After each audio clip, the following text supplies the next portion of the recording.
Buy to let versus rent to rent. Which one's got the edge? We're going to do a head-to-head, real life properties, real life case study. They've got the same money, same time and same location. Let's see who wins.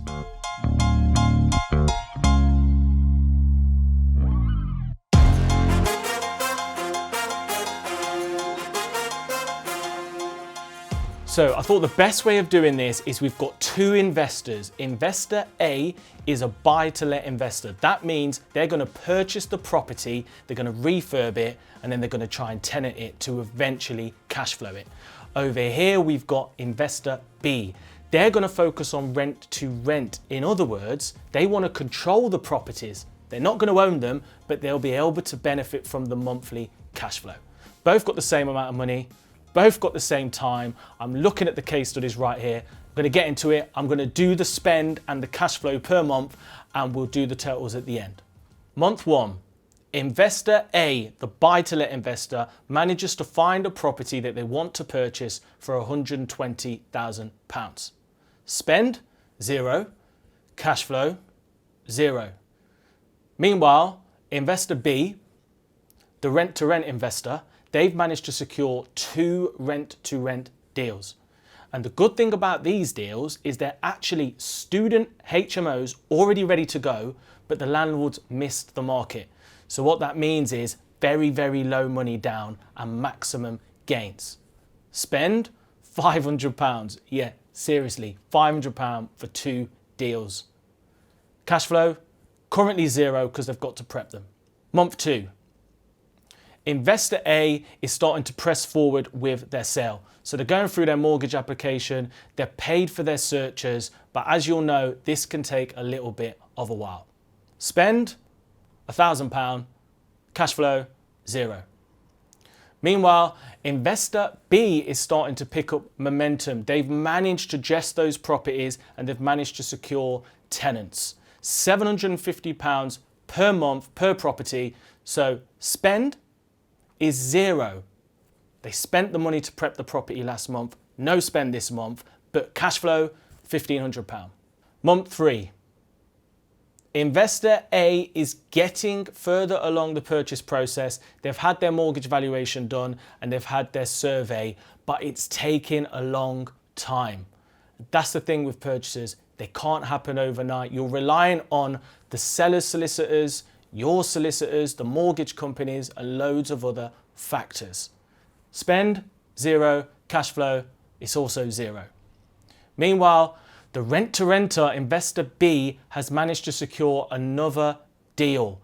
This one's a rent-to-serviced accommodation, and they've spent £6,000 on it to get it ready for the market.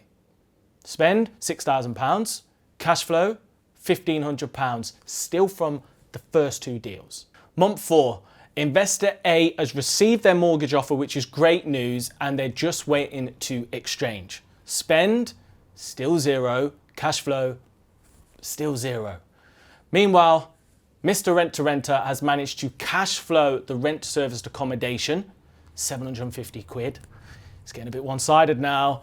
And they've managed to secure 2 more deals, deal number 4 and deal number 5. Scary stuff. Spend £9,000, 2 times renovations and getting the properties ready. Cash flow is up to £2,250. Month 5. Hallelujah! Finally, investor A completes on their first investment property. They're buzzing, they're ready to hit the ground running, but they've got a lot more work to do. Spend £33,600. That's 30k for the deposit and £3,600 in stamp duty. Cash flow, 0.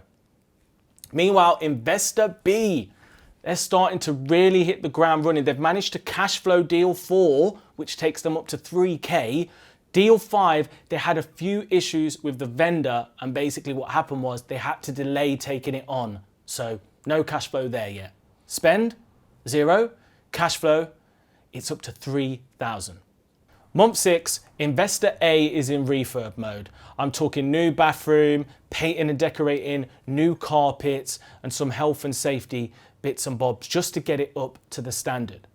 Let's not forget, they are adding value here, which they will be able to recycle later, and they do own the property, so we can't rule them out just yet. Spend 14,000, cash flow still 0. Investor B, they've not managed to get any new rent-to-rent deals this month, but they did sort out deal number 5, which means 5 deals, all cash flowing healthily, £3,750 now. Spend 0, cash flow, you guessed it. Month 7. Are you still keeping up? I've got to admit there's a lot of figures here, so I hope you're still with me. Investor A, he's still in the refurb mode, but he's getting closer. He's starting to get close to cash flow in that first deal. Spend 0 or 14k, as you know, from the entire of the refurb. Cash flow 0. Investor B, he's starting to get a bit cocky now. He's just like, yeah, I'm the man. He's going to Investor A. Mate, you ain't cash flowing yet. And he's absolutely smashing it. He's done deals 6 and 7. Okay, spent £10,000 and the cash flow is still 3,750, but it's soon to be more.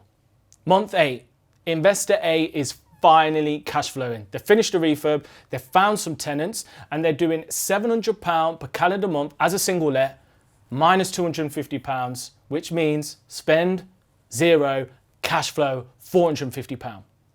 Meanwhile, Investor B has managed to cash flow deal number 6 and 7. That means their spend is currently 0 and their cash flow has gone up to £5,250 per month. Let's have a little look over the figures for the entire 8-month period. And I just want to remind you, these are real figures. I know both of these investors, no points for guessing who one of them is, and I've seen these deals. This is real stuff. And you know, obviously there's certain costs that I've consciously not taken into account to make it fair, and because it can just get ridiculous. It's already quite numbers heavy, this video, and I appreciate that.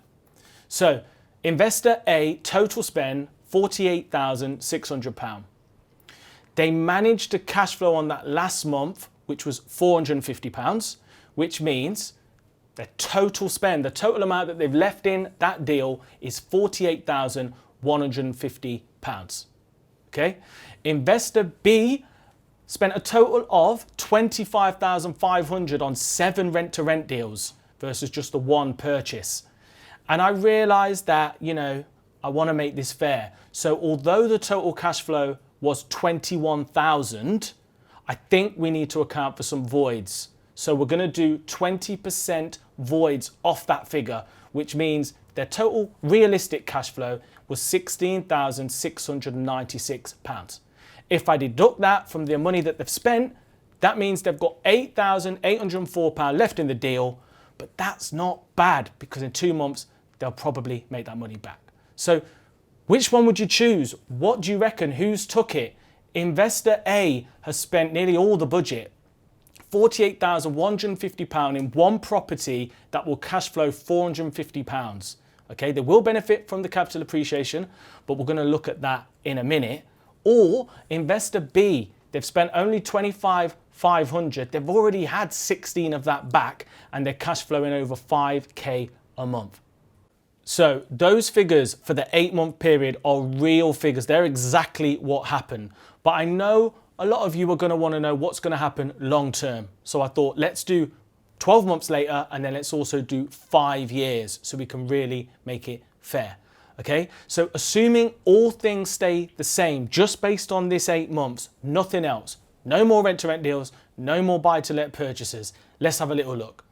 Investor A would go on to earn £450 per month times 12, which is a total of £5,400. Don't worry about the expenses and the maintenance. It's going to make things too complicated.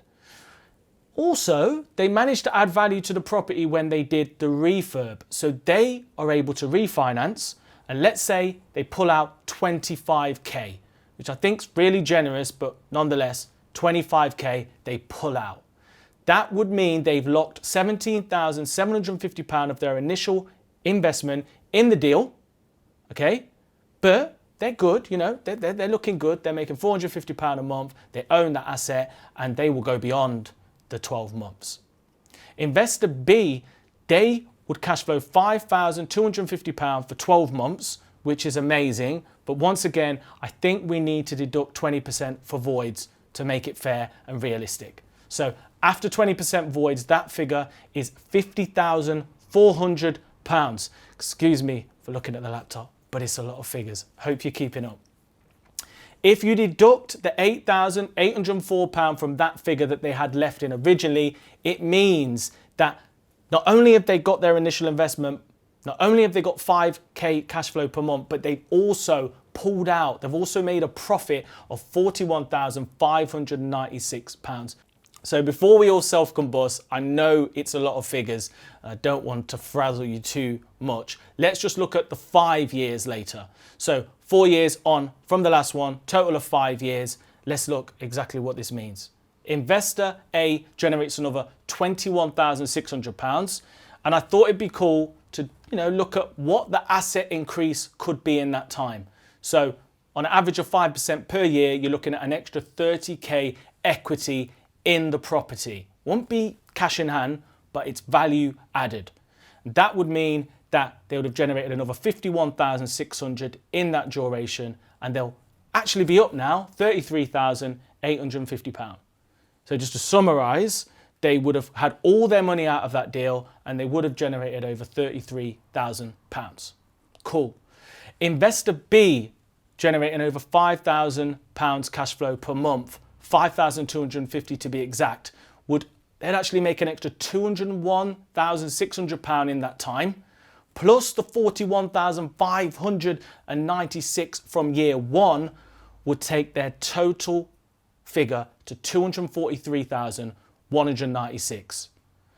And I just think that just blew my mind. Investor A, 1 buy to let. Investor B, 7 rent to rent deals. And you're literally looking at over 200 grand more.